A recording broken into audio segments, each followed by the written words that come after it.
Nossa reflexão, ela se inicia em capítulo 31 e nós estaremos lendo do versículo 1 ao 16.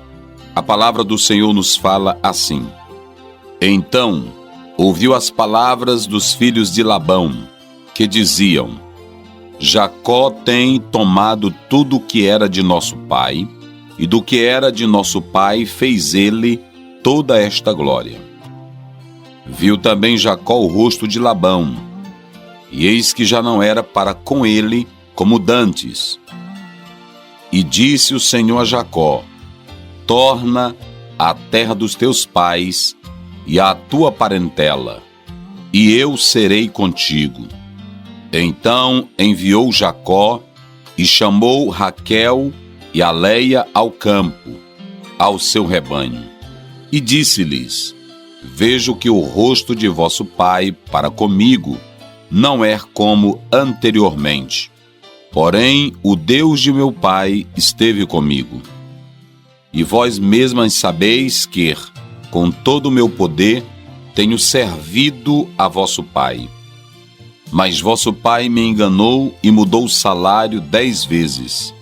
Porém, Deus não lhe permitiu que me fizesse mal.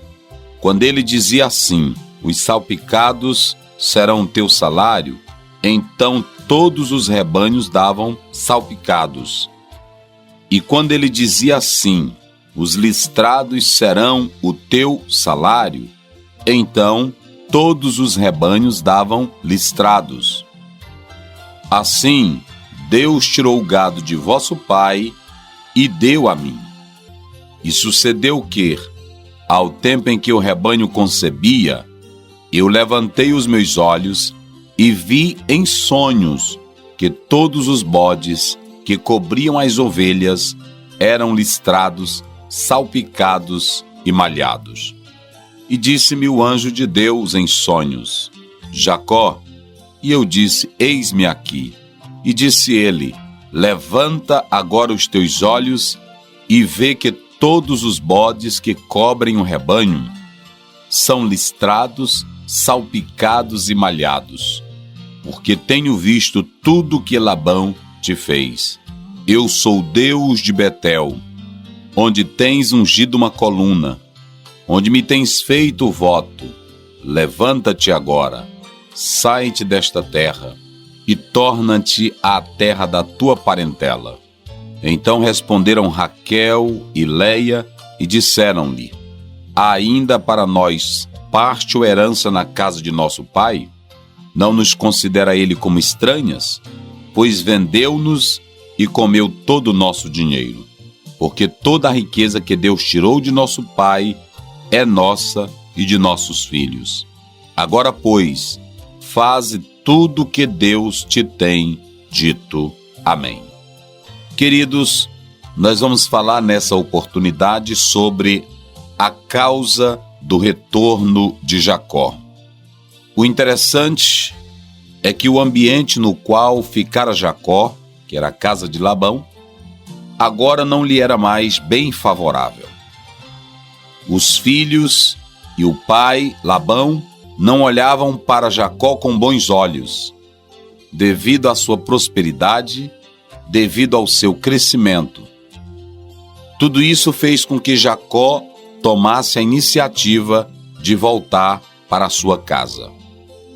Diante do cenário no qual Jacó agora estava vivendo, ele entendeu que era hora de partir. E Deus confirma isso também ao seu coração. O servo de Deus tem que ser consciente que nem sempre todos irão compartilhar ou alegrar-se com o seu sucesso. Jacó estava crescendo, Jacó estava prosperando, tudo pelo caminho legal e também pelo trabalho próprio. Mas nem todos estavam felizes com esse crescimento e com esse sucesso de Jacó. Na nossa vida se dá o mesmo. Nem todas as pessoas, inclusive algumas que vivem dentro da igreja, se sentem felizes com a nossa conquista, com uma bênção que nós recebemos. E nós precisamos ter maturidade para saber lidar com isso e também um momento em que devemos fugir deste cenário. Jacó trabalhou por 20 anos com Labão, cumprindo tudo fielmente.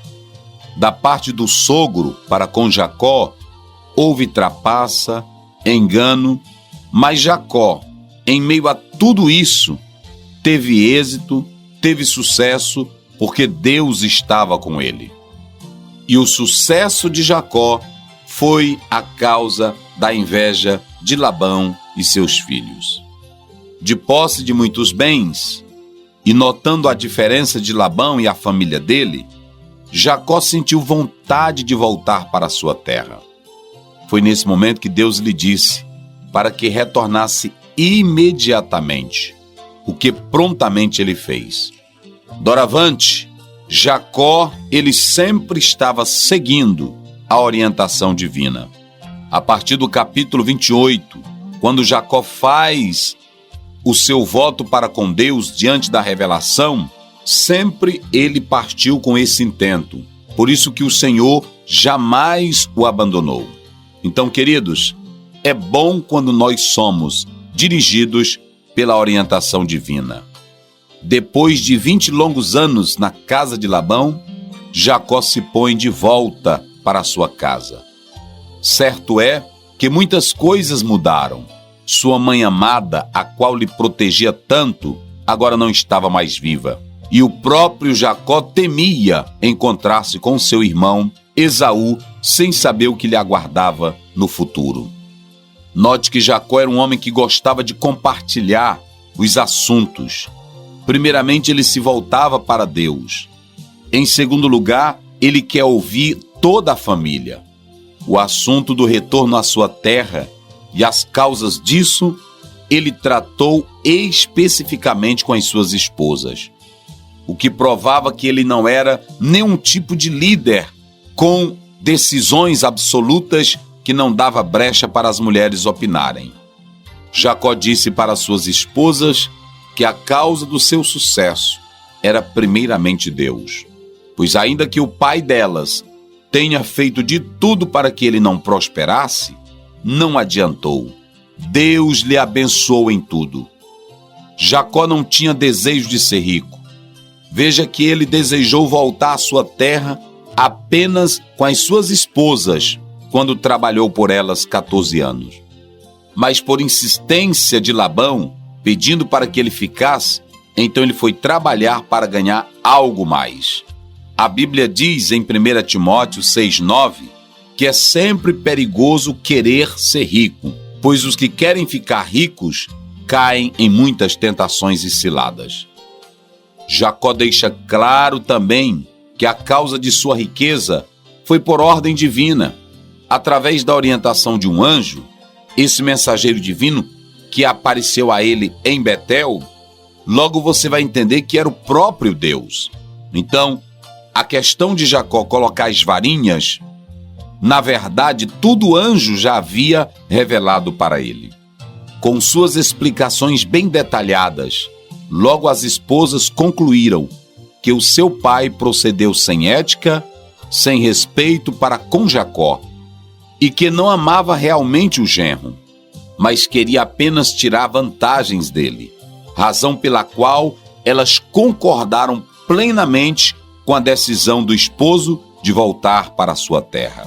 As filhas viram também que foram vendidas como objetos e que não foi dada a elas a parte da herança que lhe pertencia ou dote como noiva.